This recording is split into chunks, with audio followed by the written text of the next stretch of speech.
Existem pelo menos 11 erros cognitivos que o ser humano desenvolve ao longo de uma vida e que geram sofrimentos. Na terapia cognitiva comportamental, nós entendemos por erros cognitivos aqueles pensamentos que geram emoções e comportamentos disfuncionais, ou seja, comportamentos e sentimentos que a gente gostaria de mudar, porque estão gerando desconfortos.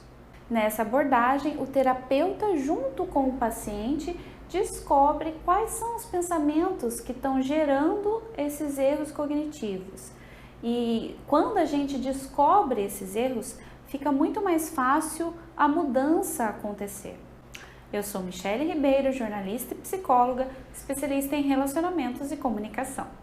Os erros cognitivos, eles são limitantes, porque eles fazem com que a pessoa enxergue cada situação ou uma situação determinada de uma única maneira possível, sendo que existem inúmeras possibilidades de resolução de cada situação, cada momento que a gente está vivenciando. A partir do momento que a gente amplia o leque de possibilidades de respostas, né, ou de pensamentos, de interpretações de cada situação, a gente neutraliza os nossos sentimentos e comportamentos. E é isso que a gente quer fazer. A gente quer mudar o que é negativo e deixar o mais leve possível. E é isso que a terapia cognitiva faz quando a gente trata do mapeamento de pensamentos, a mudança dos pensamentos para mudar um comportamento e um sentimento. Então vamos direto ao ponto. O primeiro erro cognitivo é o pensamento dicotômico. O que seria isso? Sabe aquele pensamento 8 ou 80, preto no branco, tudo ou nada? Enfim, de extremos. Esse é um erro cognitivo. Vou dar alguns exemplos aqui para você. Quando eu falo, por exemplo, se eu não sou um sucesso total, então eu sou um fracasso. Veja que não tem muita lógica isso. Não necessariamente nessa mesma ordem. Primeiro que você não precisa ser um sucesso total para se sentir satisfeito. Se precisa, a gente vai precisar trabalhar em cima disso, né? E o que seria sucesso? Aí cabe também um aprofundamento sobre o que a pessoa entende por sucesso. E não necessariamente, se você não foi bem sucedido em determinada atividade, significa que você é um fracasso. E é impossível, é insano você ser um sucesso total em tudo que você faz na vida, né? Então, assim, esses questionamentos que eu fiz aqui é só um exemplo do que a gente trabalha na terapia, né? A partir de uma afirmação ou de um pensamento que a gente descobre, né? Lembrando que os pensamentos disfuncionais são aqueles que estão no nível não consciente, né? A gente já abordou sobre isso. Então a gente vai questionando esses pensamentos à medida em que o paciente identifica, para ele perceber que não é tudo ou nada, né? Existe um meio termo, entre o tudo e o nada existe uma linha infinita de possibilidades, né? Então é tudo isso que a gente vai desenvolver com o paciente na clínica. Outro erro cognitivo é a catastrofização ou os pensamentos catastróficos. É quando a pessoa acredita que sempre algo de ruim ou de pior vai acontecer com ela a qualquer momento, quando ela menos esperar. E a gente já falou um pouco sobre esse tipo de erro cognitivo no vídeo que a gente abordou sobre as dores crônicas. Então é característico desse tipo de pensamento a pessoa só vê o lado negativo. Então, tudo que é de pior vai acontecer, mas ela desconsidera todas as possibilidades positivas que também podem ocorrer com ela. Um exemplo de pensamento que a gente pode dar é: meu filho não chegou ainda, deve ter acontecido alguma coisa de ruim. Eu vou ficar aqui esperando acordada porque eu não vou conseguir dormir mesmo. Veja uma série de pensamentos negativos um atrás do outro se complementando, né?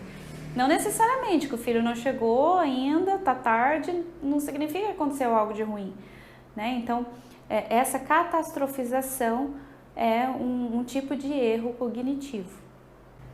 Minimização do positivo. Esse erro cognitivo é muito voltado para aquelas pequenas vitórias que você tem na vida, mas que você desvaloriza. Ou seja, você não dá o verdadeiro reconhecimento para elas, dizendo que é normal isso, né? Você relativiza, você não reconhece o valor que tem aquela conquista, aquela vitória que você teve, enfim.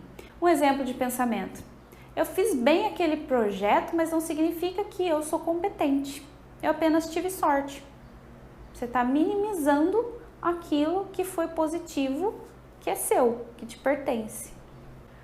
A argumentação emocional é quando toda a sua argumentação está baseada na emoção. Você não utiliza a razão para aquilo que você está defendendo, para aquele argumento e etc. Um exemplo: se eu me sinto incompetente, significa que eu não faço nada certo. Então a pessoa se baseia no que ela sente para dar as devidas justificativas. Rotulação é o tipo de erro cognitivo em que a pessoa coloca conotações negativas para descrever a si própria e os outros, a partir de rotulações. Um exemplo que a gente pode dar: ele é um simplório, os homens são todos iguais. Veja que esse último também está ligado à generalização, que também é um outro erro cognitivo. A generalização ou a supergeneralização é uma consideração de uma situação baseada em uma amplitude de possibilidades que foge até do foco da discussão. Então, aquele exemplo anterior, os homens são todos iguais, você se baseia numa única situação, generalizando, né? Os homens são todos iguais, porque eu passei por uma situação X, então você amplia isso para outros contextos.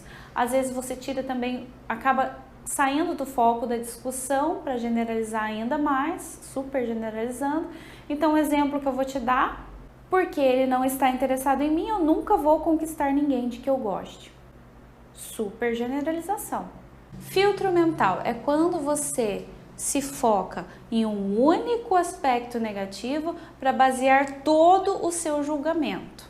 Exemplo: porque a sobremesa foi péssima, o jantar foi medíocre. Esse tipo de erro cognitivo associado à minimização do positivo, à rotulação, à personalização e vitimização, que a gente vai falar em seguida, são erros cognitivos característicos de quem tem depressão, por exemplo. A gente já abordou sobre isso em outro vídeo.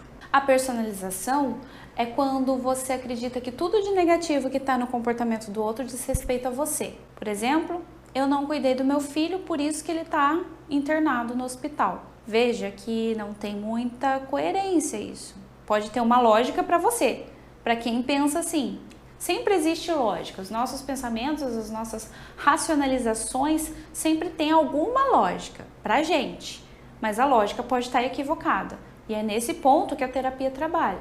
Mas veja que não necessariamente no contexto dessa frase, o fato do filho estar doente, internado no hospital, não é responsabilidade das mães, dos pais, enfim, que acontece muito isso. Os pais se sentem culpados pelo adoecimento dos filhos, enfim, por um excesso de responsabilidade que tem em cima disso.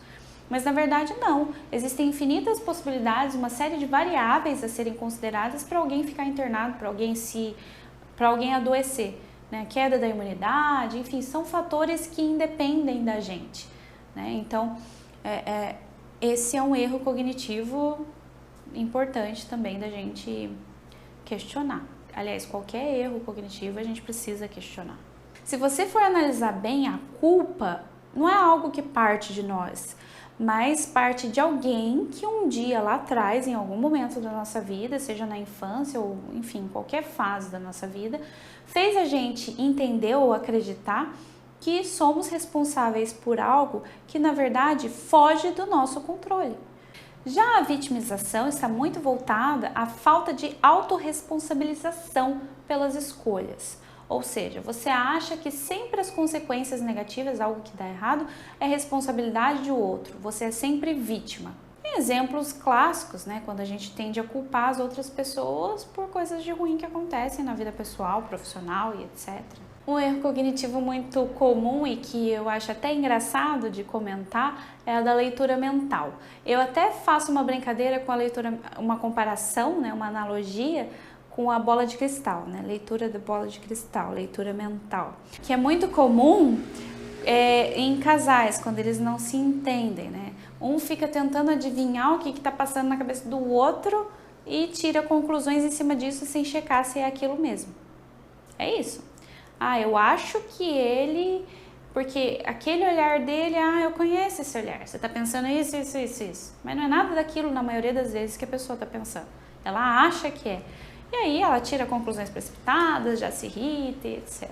Falta de assertividade, a gente já falou muito sobre isso, né? No vídeo de assertividade, inclusive, eu dou um exemplo parecido. Então é importante a gente questionar, nossa, da onde eu tirei isso, né? Que evidências eu tenho de que ele está pensando que eu estou falando abobrinha? Não tem nenhuma evidência.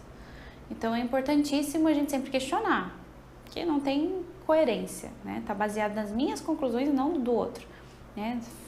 Então, assim, é importantíssimo a gente ver isso. Leitura mental, bola de cristal, acho que por enquanto é impossível.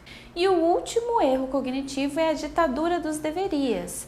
É quando a pessoa tem visões inflexíveis acerca do outro, chegando ao ponto de exagerar nas expectativas. Esse tipo de erro cognitivo está muito ligado à raiva, porque quem sente raiva, né, geralmente tem uma série de regras internas na sua própria cabeça relacionadas ao outro e que o outro não está fazendo, mas o outro nem sabe que essas regras que você criou, que estão na sua cabeça, existem. Às vezes pode até ser relacionado a você mesmo. Então você criar, ele não tinha o direito de falar daquele jeito comigo, aí você sente raiva. Um outro exemplo, eu fiz um comentário bobo hoje na reunião, eu não deveria ter aberto minha boca. Já aconteceu. Enfim, você criou uma regra, de repente até depois do acontecimento para você mesmo, por um excesso de autocrítica talvez, por uma série de situações, isso gera raiva, né? Então, essa ditadura dos deverias também é um erro cognitivo. Você falou porque falou, foi espontâneo, porque foi o melhor que você podia ter feito naquele momento, né? E em relação ao outro, o outro nem sabe das regras que eu crio. Quem diz que ele não deveria ter falado daquele jeito, ele falou porque ele é ele, eu sou eu. Caso você queira se aprofundar, eu faço atendimentos clínicos pela abordagem cognitiva comportamental online e presencial e também realizo palestras, capacitações e treinamentos na área de relacionamentos e comunicação. Se você gostou, dê um like, compartilhe esse vídeo e também deixe seus comentários abaixo com sugestões, perguntas, dúvidas e até o próximo vídeo.